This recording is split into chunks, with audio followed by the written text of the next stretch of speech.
Good morning and welcome. Welcome to those of you in the room and welcome to those of you online participating. We are very excited for this grand rounds this morning, really kicking off a day and a half of opportunities to have Dr. Ann Basting with us. Just a few announcements as we get started. Next grand rounds will be on March 21st. Dr. Jacob Walker talking about HIV in older adults. Next Journal Club is next Thursday. Presenters are Sarah Tietz and Elizabeth Blumen. And there are evaluations. Please give us your feedback. There will also be one through the Zoom link. Please do feel free to use Zoom for Q&A. And we'll have Q&A here in the room. So I'm very excited to welcome Dr. Ann Basting. I first met her back in September. Some of you may have already met her in other contexts. I met her at an International Neuropalliative Care Society meeting. Ann is an artist, scholar, and educator committed to the power of arts and culture to transform individuals' lives and their communities. She's a professor of English at the University of Wisconsin-Milwaukee, where she is director of the Center for 21st Century Studies. Her innovative work as both a community-engaged artist and scholar has been recognized by a MacArthur Fellowship, an Ashoka Fellowship, a Rockefeller Fellowship, and multiple major grants. She is author and editor of multiple books, including her latest, Creative Care, which several of us have been reading and will meet for a book club in May to read, as well as the Penelope Project and Forget Memory. She is founder of the award-winning nonprofit Time Slips Creative Storytelling, which she'll weave into her talk today. And she has really been committed to facilitating bringing meaning and joy to late life through creative engagement and has led over 1,000 certified facilitators in 49 states and 23 countries. She'll tell you more about her Memory Cafe project. So without further ado, thank you, Dr. Basting, for joining us.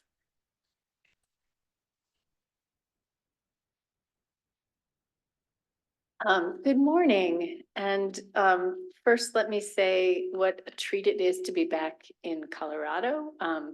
I am an alum from the little tiny college just south of here called Colorado College. So I've spent a lot of time in Colorado. I also just really want to thank Hillary and Jessica for all of the organizing of this whirlwind couple of days. I've been training for this marathon of a day with, I've been saying I have 4 talks in 2 days. I'm not sure how that happened, but I think I can make it. I'm the little train. I'm the little engine that could. I also want to thank you all online and in person for being in geriatrics. I know it's not for the money or the fame. I know it's not for the medical heroics at the end of life. It's really a passion, and you're a unique brand of clinical folk who go into this field. So I bet you don't get thanked for that a lot, and I just want to thank you for that. So I'm going to start us today. Let me see how I move this thing forward. There we go. With what has become sort of the core of my work. Beautiful questions. A beautiful question is one that just opens a sense of discovery. There's no right or wrong answer. If you could look outside your window right now, there's a great big window here, but you can also just use the window in your mind and see anything you wish. What would you want to see and why? And it is way too early for me to make you tell me what you're gonna answer to this out loud. But if you want to just hold that response to yourself or write it down, just give it a good think. We'll return to this later as well. And those of you online, you can write it down for sure. If you could look outside your window and see anything you wish, what would that be and why?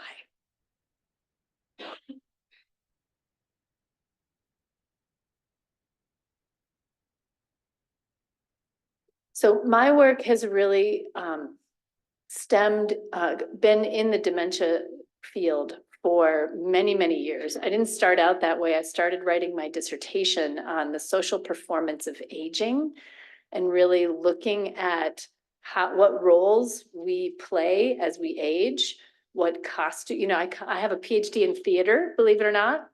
Doesn't mean I just acted a lot. I actually looked at social representations and social performances of everyday life and the overlap of theatrical representation. And I looked at performances and when people fell off the stage, could no longer self-represent. What were those conditions? Really an amazing, that's actually my first book, was my dissertation called The Stages of Age, Performing Age in Contemporary American Culture, which contemporary back then was 1998. So it's changed a lot, thank God. But then I really was shifted into the dementia space when I volunteered in a long-term care, a locked Alzheimer's unit, and just discovered the power of improvisation. And that has been the key to my work since then. And I've really focused on incorporating improvisation into all moments of care, and then using it to build out activities and projects. The landscape of the dementia journey, even with these incredible, hopefully, right, new treatments, stress, you all see this, stigma, isolation, loneliness, depression, those actually aren't touched by those $80,000 a year treatments. In fact, sometimes they might exacerbate it, right? So what do we have to care for those things? Educational resources, social connection, respite, meaning-making activities. What if I have this, what is the meaning of my life now? What can I do? How can I find purpose? It becomes an existential crisis at that point. And what can we do to help that? There's, besides those really super expensive treatments, there is another breakthrough. This article came out in May of 2023, that there is another breakthrough in dementia, and it's called comprehensive dementia care. I think you all know this deep, dark secret that this is actually really effective, but there's very little will to mobilize any kind of advocacy for this care. So I'd like to thank you all for coming to the meeting of the lobbying group for comprehensive dementia, because we are it. We are the lobbying arm. We don't have those from the pharmaceutical, lobbying arms for this kind of impact of work. So welcome to the team. I know you know this, but sometimes it really helps to see it in an image, which is, this is what happens, I think, even when you crest 65. It's as though a glass dome comes over you and your life becomes kind of contained in the health sector, in the social service sector.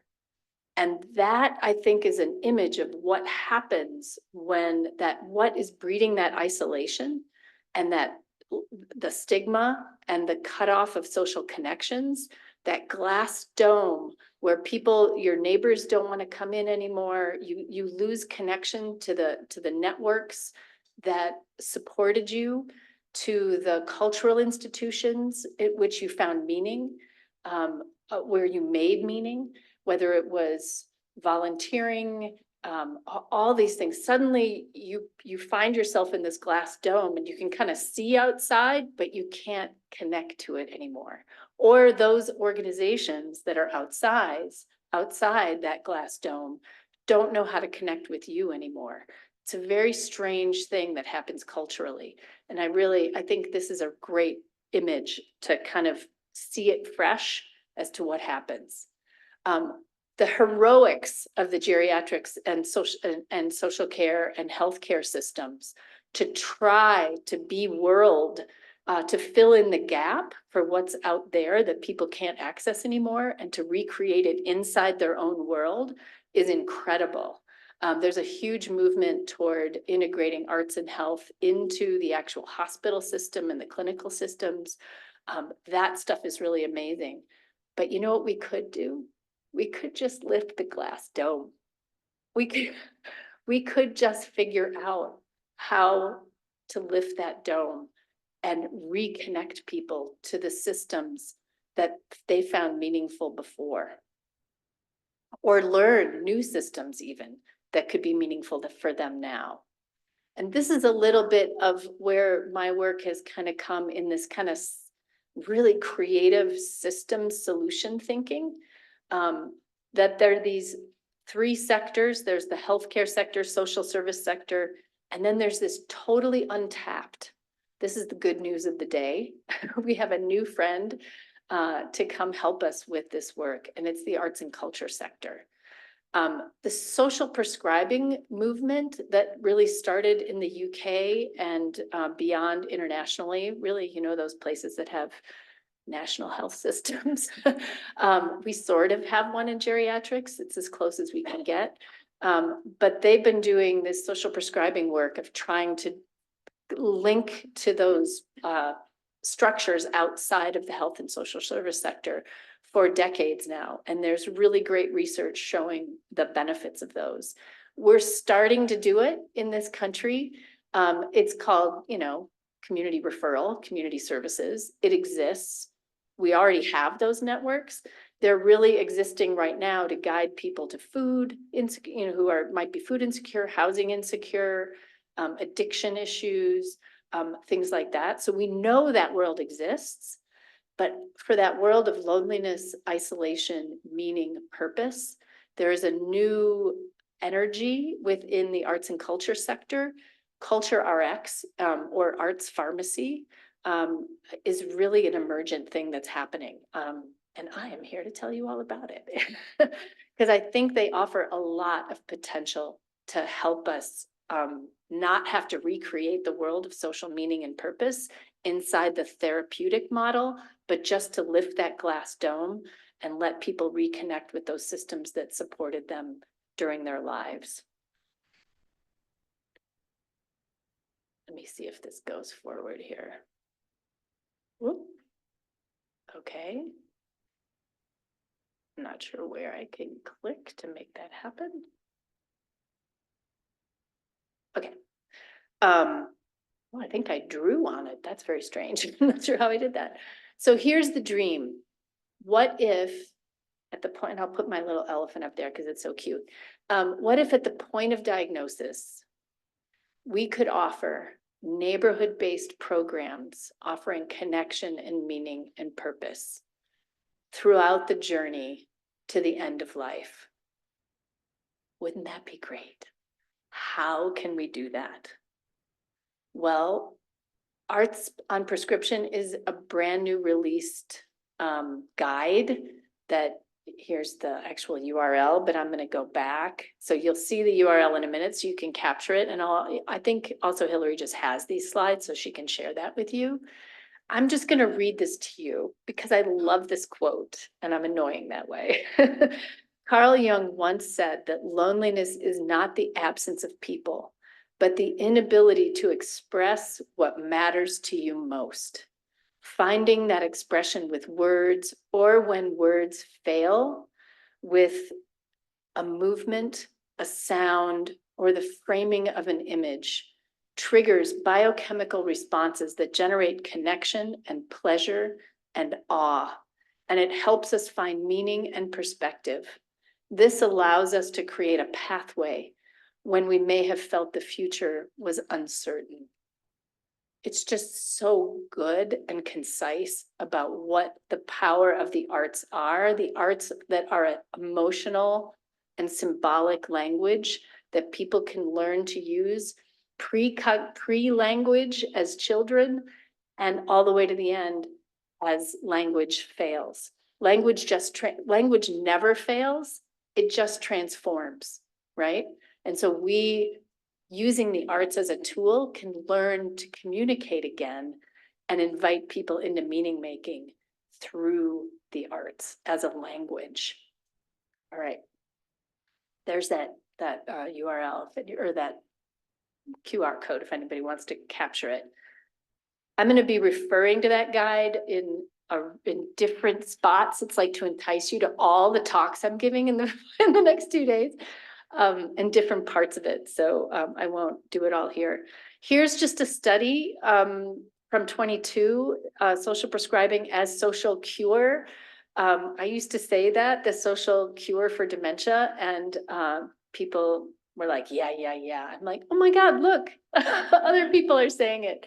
A longitudinal study in health benefits for social connectedness with a social prescribing pathway. Community belonging up, perceived social support up, which is also, loneliness, down, which is really exactly what we want. Now, I won't read this one out loud. This slide is here just to make that point again about the lobbying arm, that the reason we don't know about this and the reason it is slower to accelerate is because we don't have the lobbying arm that the pharmaceuticals have. And so we really need to advocate for them ourselves, and to push for this and to gain more allies in that push for these solutions. Here's a slide that just talks a little bit about what's been happening and the differences in the US. In both countries, I think food insecurity, housing insecurity, these are the kinds of legal support, all kinds of different social drivers for health that we can get people to community resources, right? In England, though, they've done a much deeper job of extending to, and I have my theory for why this is in just a minute. Arts and crafts. Crafts is a really interesting way to build, expand your bedfellows, I will say, because craft is is tradition. It's for the Scandinavians, it might be rose mauling. It draws on history and tradition and culture work in ways that isn't like silly crafts, but craftsmanship, I think, is a better way to think of it. Nature activities, volunteering, because we know that volunteering actually reduces loneliness and generates a sense of purpose, building on that sense of generosity and purpose. But we aren't doing that work yet here, only in a couple of pilots that you can read about in that Arts on Prescription or the Arts on Prescription guide. Some really fascinating ones in Western Massachusetts, Culture RX, Long Island. There's a couple emergent. Now, social prescribing actually isn't only being done for older adults. It's actually, I'm finding some replication of ageism in it. And it might be because they assume that because that's as close to a national healthcare system as we have, that they already have a lot of access to this stuff. And so in the last couple of webinars I've been attending, most of the examples in the case studies are for youth and trauma, which is really needed, but we have work to do to advocate for this being reaching older adults as well. Here's a really kind of messy but fun slide I put together I went crazy with the icons. So at the middle, the unique thing here for older adults, and as with children, is that you have a person with dementia as the patient, as the trigger point, right? But you also have the care partner as the trigger point. So people who are treating need to ask, are you a caregiver? If you are, I can guide you to these resources. Are you a person with dementia? I can guide you to these resources. Even just older adults, getting them in general into arts and culture support networks is fantastic for reducing isolation. There's two pathways there you see articulated. One is just through community referral. Here's this information, go, right? Here's the other pathway, which is how this work keeps going, because the reason it doesn't exist in the United States in the same way as it does in the UK is that they also nationally support the arts. Wisconsin is number 50 in support for the arts. We don't do that here. We think you eat what you kill, ticket prices only will give you your support or a lot of fundraising. There isn't a lot of national support. Our National Endowment for the Arts is tiny, tiny. And the reason we don't have a lot of vibrant research there is because they don't offer 50% indirects. I know you know what I mean here, right? They often don't even offer any. So the universities don't care. They don't want them. It's a pain to have to administer them. It's a really different playing field in the arts. Yeah, I just said that out loud. That was pretty, I'm retiring. Can you tell? I'm like, woo, go. Anyway, the sustainability of this kind of programming is going to be funded social prescribing. The unfunded, yes, we should do it. It's information exchange. We should create all those channels. Yes, we should really look at how to fund it. And the two ways it's being funded right now is first in sort of proof of concept, philanthropy is coming in and doing it. But the long game is, if you know Silver Sneakers, I call it, this is the gym of the heart and the mind. We support the physical gym. We need to support the gym of the heart and the mind. And it needs to come through dual enrollment, if possible, for sure, Medicare A. All right. This is the magical link worker, which my hope, boy, I'm trying to figure out how this work can be supported by the guide stuff. The guide stuff is such monumental shift in policy. I'm so hopeful for it, but I'm not sure. I think this is where it can come in. The guide can support the link worker who can then, if it's just starting out phase 1, community referral, 2, let's figure out how to get this sustainable and funded so that the money actually follows. The beautiful thing about those icons up at the top, the flying money. Okay, I love that one. You have to give me some props for that. And that when it's a person with dementia, if it goes through a software program, Arts Pharmacy is actually a software linkage program, and the person says, I can't go by myself, I need a caregiver to come with me, they purchase 2 tickets. Do you have transportation problems? They support Lyft or Uber or whatever, I don't know who they support, so that you can get there and you can have someone go with you. Unbelievable, really great. So the same questions come up: dose, duration, frequency. That this slide is from a project I did called Wendy's Neverland, where over the course of a year, we reimagined through about 100 creative workshops, reimagined the story of Peter Pan with 12 rural nursing homes in Kentucky that culminated in an amazing participatory performance. This was a rehearsal. So Art Pharmacy platform is 12 doses over 12 months, right? They have a 75% stickiness rate from the first event to the next event. The guy who is the innovator for Arts Pharmacy platform told me that he's getting inquiries from all kinds of other programs, like, how do you get to 75%? How did you do that? So it's the arts, it's meaningful. It has agency, they're picking the things that they want to do. And it's a pretty incredible model. It's linking payers, patients, cultural partners, and the healthcare providers. So how do we get there? How does this happen? One, we have to first feel that creativity and meaning making makes a difference. If we don't feel it ourselves, which is why I start out with that beautiful question, we'll never really believe enough in this to be able to be the lobbying arm, which is what it's going to take to get this stuff through, right? If you don't feel that meaning making and the arts actually contribute to your own life in some way, and you don't feel sort of the joy of the creative process, or that what happens in flow, right? When you lose sense of time, there's actually studies that show when you're in flow, you aren't as aware of pain. It reduces stress. I mean, you can go through all the impact from the medical research side, which is really impressive, but also just at the core of who you are. If you don't feel that, it's really hard to do. But the first thing I always hear in every training that I've done in 25 years is I'm not creative. And instead of that, what I hear there is I'm in a routine that doesn't feel creative. Or to me, creativity is actually for professional artists. It's not for me. Care work is really hard.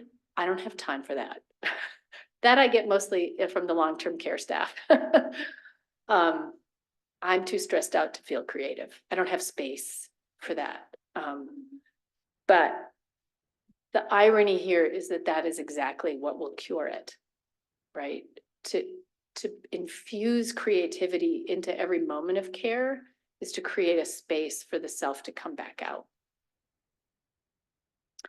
The other thing I like to say is that is to focus on listening, that some people might not think that they're creative, but the very act of listening to a patient, a person in your office, a colleague, that listening itself is not a reaction, it is a connection.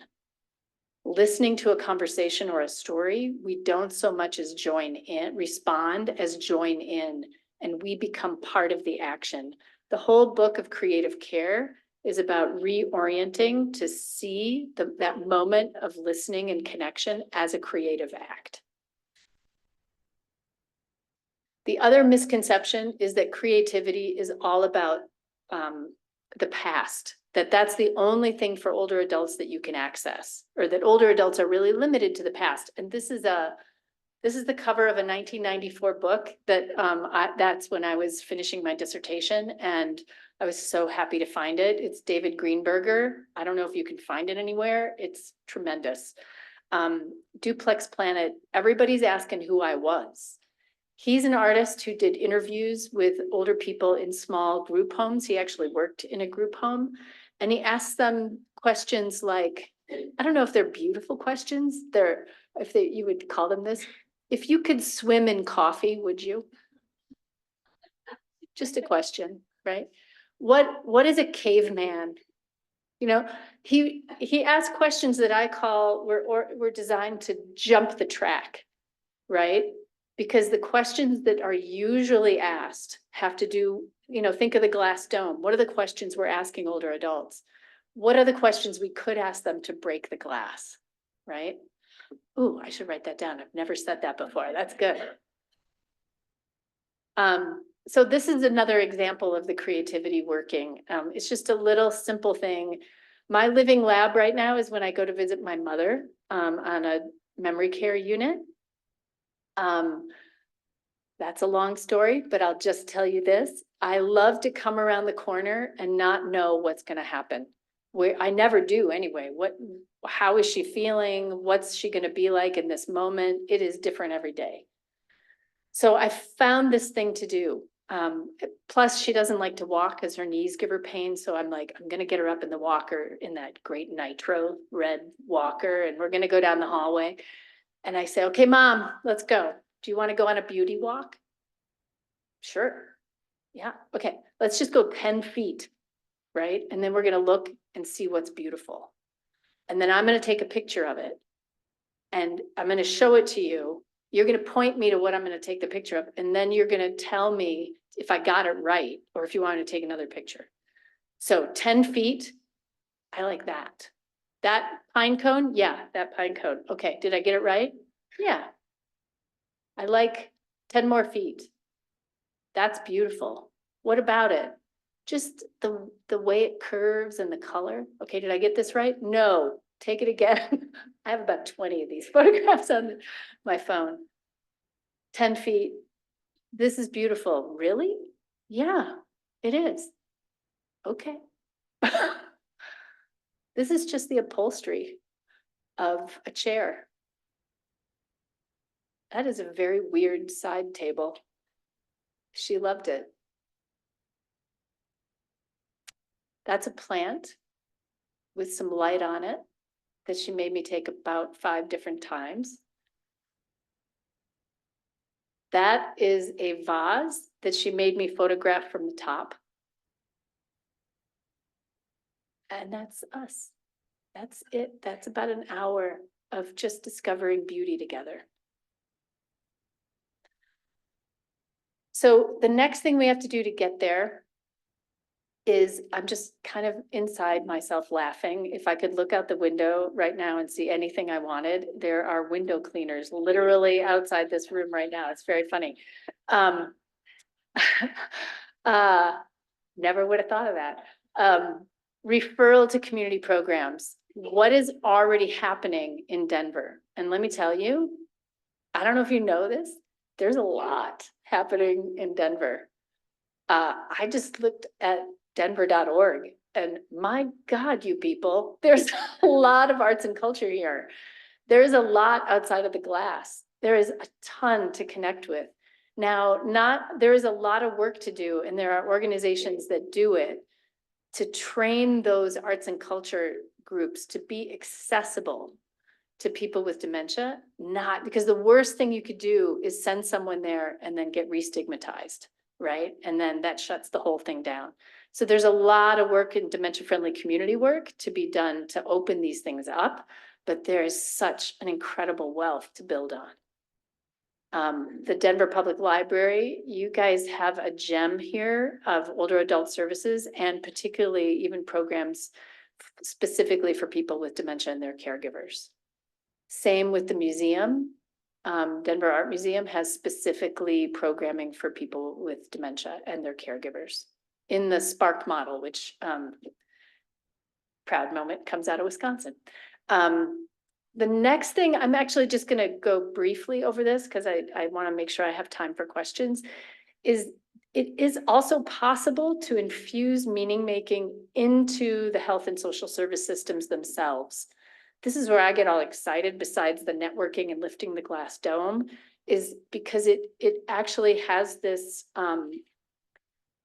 dyad secondary, it's not even secondary, they're both primary impact, that it makes the care partner, it gives benefit and stress release and all of those good things to the care partner, which can be any care partner, and the person with dementia themselves. It benefits both. It's a relational impact by infusing meaning making into the systems and all points of care. So I've worked with Meals on Wheels delivery systems, well-check phone call systems. And my next talk is with the COAST program with the clinical students who are doing the phone calls or the meetings with the older adults. Infusing these into all points of care because it can be done in just using the communication technique of improvisation. It doesn't have to be a big activity. You can shrink the beauty walk down to one question, right? This is the most minute version of that communication process. It starts with a beautiful question. It uses a beautiful question to open up meaning making.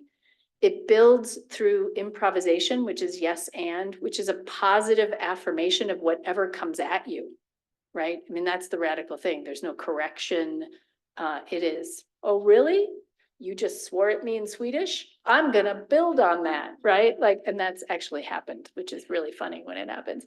And then you offer proof of listening, which is that you show the person that they have been heard. I say proof because, like, how do you know if someone's been authentically listened to? I don't know.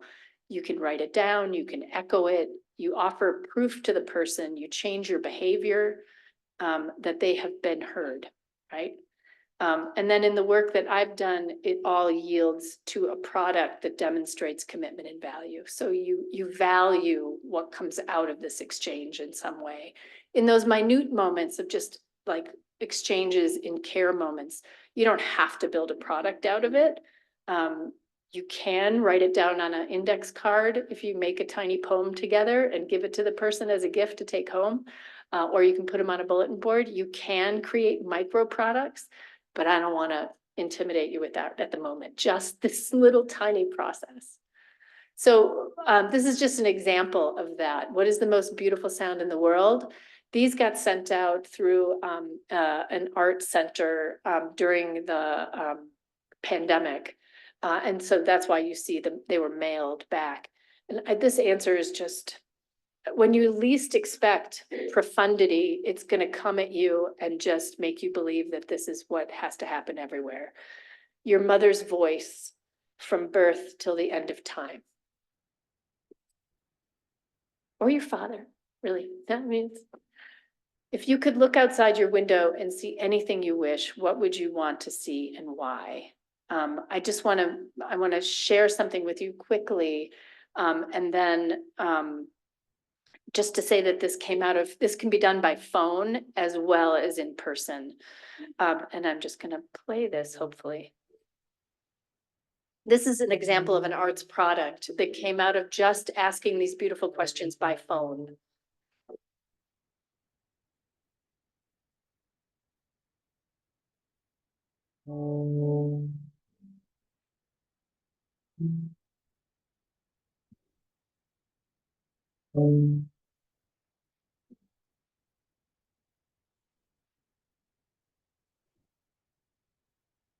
Hello, my name is Bill. My name is Alice Cartwright. Yeah, like even Deborah Crab, you know her name is Donna J. My name is Bill. Oh, I do that. I will start it again, but I will also move this. Oh, there you go. My name is Janet. What do you treasure in your home and why? Really memories. Also, I do paintings, paintings. Well, my elderly and all my life for years were in cancer. So everything that I treasure in my home is altar people and cleaning with cancers and dance notes and anything we do with the after confidence and everything. Here in the small, there's my garden. The living room, because I like to read there. The area is my family home. Where we have together. And we share our views. My kitchen is special. This is where everybody always congregated. The area that's special to me is my bed. What I like to do there is sleep. Because sometimes I really have some fantastic dreams.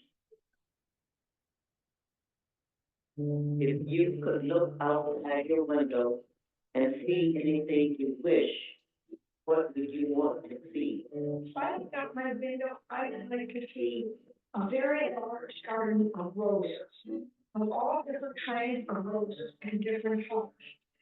I would like to see small kids around here again. I would like to see the birds. I would like to see the birds. I want to see the birds. Because my father was a good mother in popular color under her. She said, take her away to see birds, and I do all the time. What makes Milwaukee special? It's my home, the waters, Lake Michigan. What would you like to tell Milwaukee? Pues solo gracias, también me ha tratado muy bien y espero que a muchísima gente le pase lo mismo. Para mí me hace falta. It's great. I love being here. I love the family. Feeling of the father. I would tell Milwaukee County that I would not want to live anywhere else. My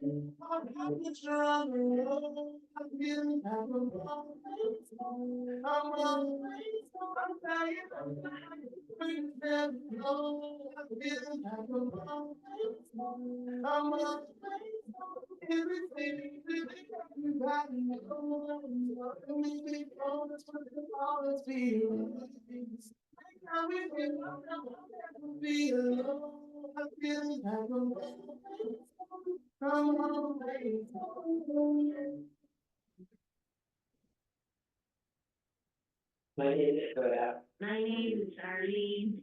My name is Millie. Oh, my name is Angie. My name is Alan. I'm in Milwaukee, Wisconsin. That's Alan. I was calling from Milwaukee, Wisconsin.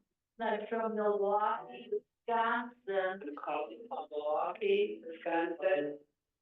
Thank you. Thank you very much. Thank you. Goodbye. Goodbye. It's my favorite.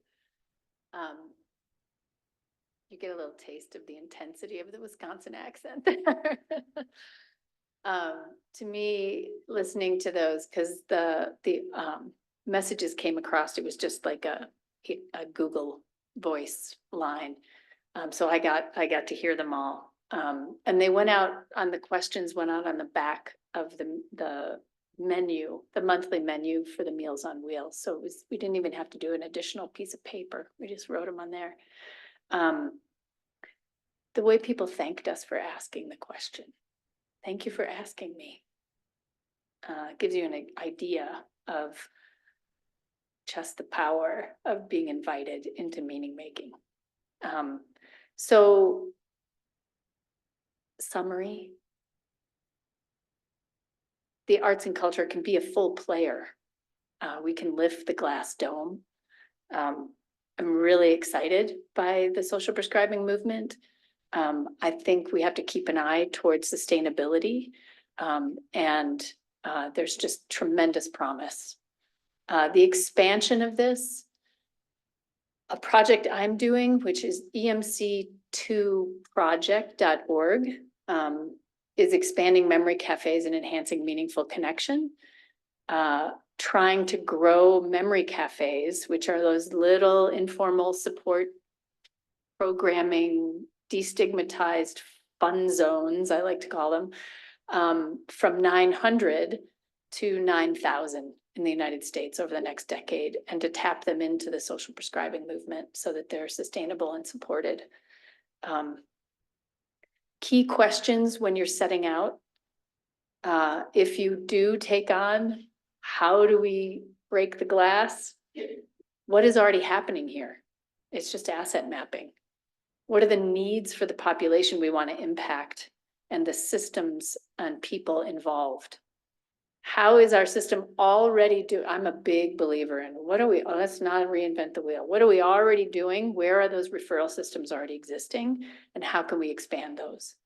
That's why we print the questions on the back of the menu. Like, let's not add another piece of paper. Funding sources, who philanthropically can help with proof of concept, and then what sustainable funding mechanism could we imagine this going through? Okay, I don't know why that's happening. So if I could look outside my window instead of like, I really want to answer window cleaners now and see anything I wish, what would I want and why?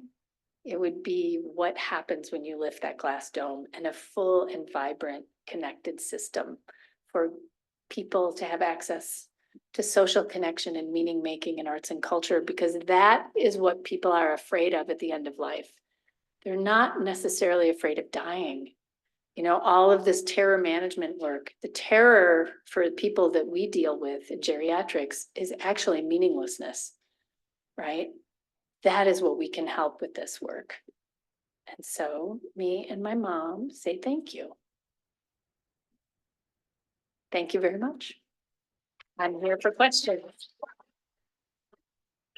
Oh my God, look, it's 8:15 exactly. I'm so good. To take any questions. And then I'll also look on Zoom. Stunned you into silence.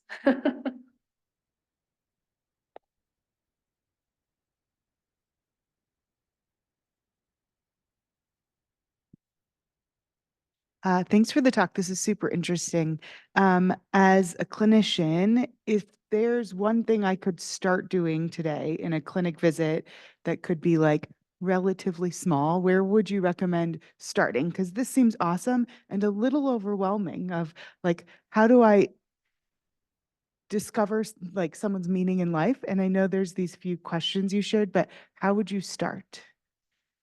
I think expand the kinds of questions you ask the person.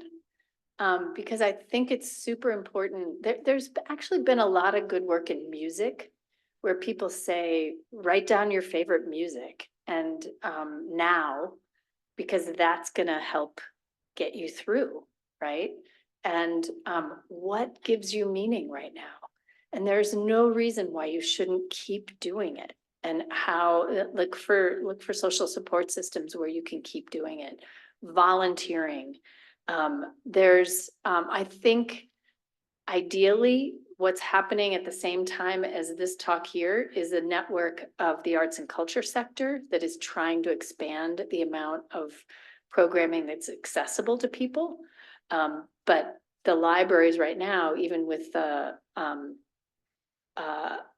Denver Public Library and the Art Museum, there are already some existing programs, so you can guide people to those.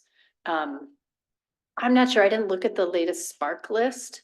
One of the things we're trying to do with the EMC squared is create a new directory. And right now it looks like it's gonna be housed at Dementia Friendly America. And it will be, this is my vision, and I think it's gonna happen in the next couple months actually, is a map of the US, state by state, just the number of cafes. And cafes we define really loosely, so it would be anything at the any kind of arts and culture program where people with dementia can gather free of charge or really affordable, sliding scale for, just to offset supply costs. And then the number per state, and then you can put in your zip code with drivable range and it'll come up all of the areas in the directory that you could get to. And we're building it so that a clinician can either send someone to a link worker or say, go find something near you and give them the URL for the directory. Or you can put in the zip code yourselves and then up come a list that you can turn into a PDF that can be put into an electronic file, an electronic record, or emailed to someone directly. That's our dream for that directory, so that as we're mobilizing all those informal support networks, that they're kept in one place, and it's really user-friendly and helpful for the referrers as well as the people who might come to it just on their own. So I hope that helps. There's also, I think it's out of print, unfortunately. I did bring an extra one for Hillary, which is my little gift. The Creative Care Imagination Kit, which is just 15 beautiful questions and image cards and a little journal. And it's really fun and helpful for people. Time Slips itself is transforming. But right now you'll find all kinds of prompts. And also I think our friends and family training is living on our site right now. It's going to live at Dementia Friendly America, but it's a free training for family members on how to use, or volunteers or informal caregivers or clinicians, just to get an idea of how could I use creativity in everyday moments of care. So that's there, timeslips.org. I really appreciate this conversation. It has me thinking about how to break the glass from inside, while others might be seeking to break the glass from outside. And so thinking perhaps about this link worker, and you've worked in a lot of different settings. Do you know of any trainings for link workers? Like, I feel like a link worker is not something we really know who that person is. In one of our clinics, it might be a volunteer patient navigator. In another, it might be a social worker. In another, the link worker might be the clinician, and trying to. So then I think my question is, are there yet any trainings to sort of help us from inside do a better job of referrals? I do not know. I just wrote that question down and I will get back to you because the guide, the new Arts on Prescription guide, is really meant for, they offer case studies of some of these emergent programs, social prescribing networks. I think they're all right now making it up in their own way because the link worker is a different person in each spot. And I don't know. And if they don't, there should be one very soon, hopefully. So I'll get back to you on it.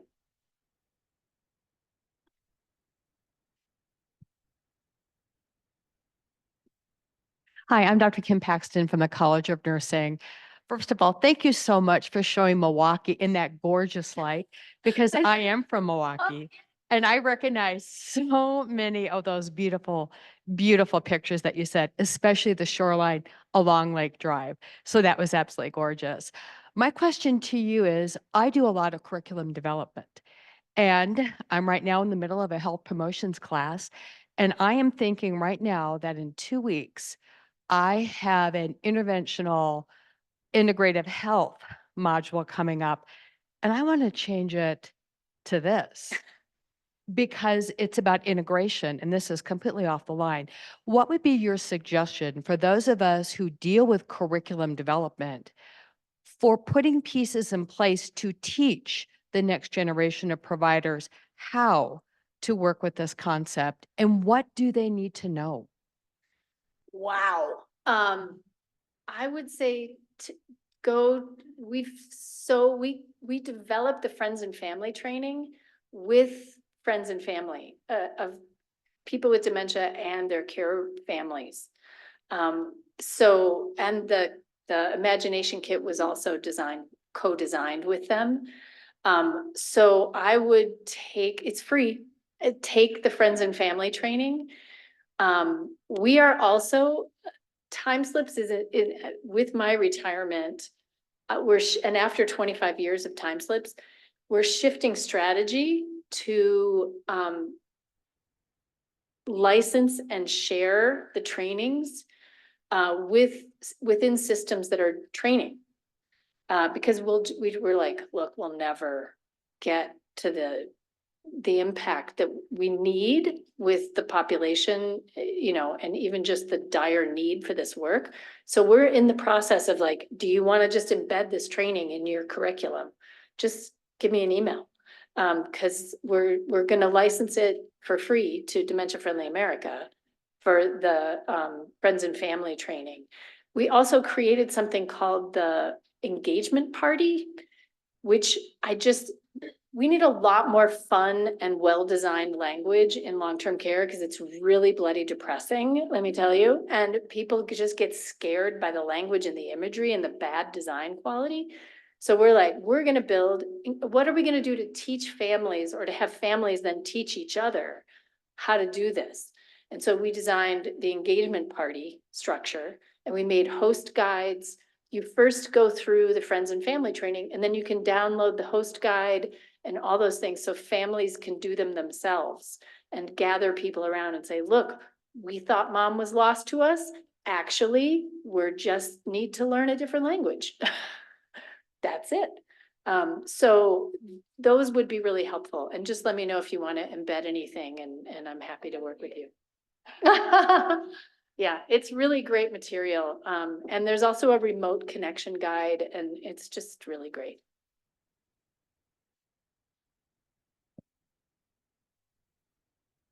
Great talk, Anne. Thank you so much. And I look forward to hearing the next three. Hold on. I have followed Dr. Ruth Ann Baxter from the University of Edinburgh for a while on social prescribing. I mean, I've just been hooked on this stuff. And she very much kind of leverages farms because of rural Scotland and Northern England. Mail carriers in Scotland. They use Exactly. Mail. So are you aware, since we're such a rural state, I mean, these things are great if you live down the street from a Denver Public Library, but if you're in a rural community, you obviously aren't going to have access to this. So leveraging, the farms of the community, but also, is there any work with the National Park Service to get people back into, Yes. the outdoors? So what's happening in that space? Yes. So this year for the EMC Squared project, there's so much happening. We really just said, we got $100,000 And I said, we're just gonna make a plan, because how in the hell are we gonna grow memory cafes from 900 to 9,000? We need to talk about the directory, the mapping, the national training system, the branding, social messaging, and the strategy that's emerging from the alliance that we built, that Hillary's on, thankfully, is to go through systems. And so we have in the Alliance, a cluster of people from the ALA, the American Library Association, because, I'm sorry, every single library in the country should just have one. And it's totally possible to do, because they're not hard to run. Connecting people with volunteers, or an emeritus caregiver, isn't that a great term? I love that. So a caregiver whose spouse or partner, the person that they've been caring for, has passed on and has all these skills, can be utilized to run a cafe in a very rural library, right? And so every single library should have one. The park systems are perfect for it. And nature centers, definitely part of it. We were talking about YMCAs, YWCAs could all do it. Arts and like any kind of historical society center can do it. There's a lot of those, like in Wisconsin, in Hayward, we have the National Fishing Hall of Fame, Freshwater Fishing Hall of Fame. It's just like a giant, the size of this room, fiberglass muskie that have you seen? Like I think it's in the Pee Wee Herman movie. You can go into the mouth, and this is the thing, people love it. It's in total rural Wisconsin. It can have a memory cafe, right? It's just ideal. So anyway, yes, aging is a rural issue. In the it's in Canada, it's a rural issue. Here, it's a rural issue. In Scotland, it's a rural issue. And broadband is coming, but it's not yet really there. Nor can you help me update my software? Like, that's going to go forever. Everyone is like to me, the tech gap is permanent, because tech is built to be obsolete in about a year and a half. And so everything is changing all the time. And so the update problem is really a constant issue for the tech gap. So the in-person, to me, is the way to go. Tech is supportive, but not replacing in-person. There's a lot of different systems, even like the seed stores. There's a lot of different rural support networks that could be used. You just got to asset map. That's all you got to do. If it's okay, I'm going to ask one more question. I know that we're at time.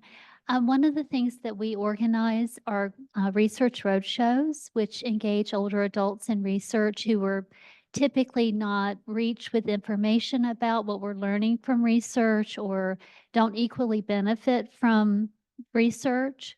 And so my question to you is, how could we embed in our interactive, fun, meaning-making research roadshows some part of the engagement work that you do to engage care partners, caregivers, as well as older adults who may have some level of cognitive impairment? That's such a great question. And I feel like it would be like an hour conversation for me to better understand the format that you have. To me, just like this radical question is like, where do you find joy in your day? How have you had fun? And then like build from there. What do you dream? Like, one of the questions we asked in the first Meals on Wheels project we did was, what is something you could teach another person? And that was what is something you'd like to learn? And then the next week was, what is something you could teach another person?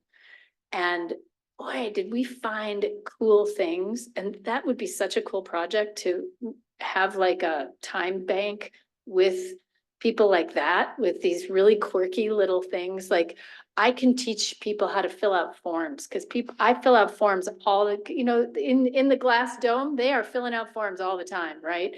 And I can teach someone how to care for an older adult. I can teach someone, I was like, I'm just, all the answers, because I have all the little question cards in my basement. I like to read over them and every now and then, but there's all kinds of things that you learn from what other people could teach another person. So it's a matter of like designing questions that give people that feeling of the joy of being invited to meaning making, because then it kind of demonstrates itself and starts the snowball going. Tiny exercises, like I'm gonna do a bunch of them in the next couple of talks. I just put up like a picture of an apple and then we write a 3-word poem about it. Just to show people that creativity is innate, that everyone has it, and that it can be used as personal or an invitation in what I call co-creation to another person to shape something with you. That little piece to give people the creative confidence, to restore creative confidence, and then to explain what co-creativity is as a facilitator, that to me feels like would be a piece that you could put in there. Yeah. Thank you so much. You guys got work to do. Really, I gotta let you go. appreciative of your time. Thank you to all of you for coming and online. We had nearly 70 people. We will make sure to send out resources. If you're not on our list, please stop by and let Jessica Martinez or email at jessicammartinez@cuanschutz.edu and we'll get you the resources and slides, etc. Thank you so much. Really appreciate the conversation. Thank you.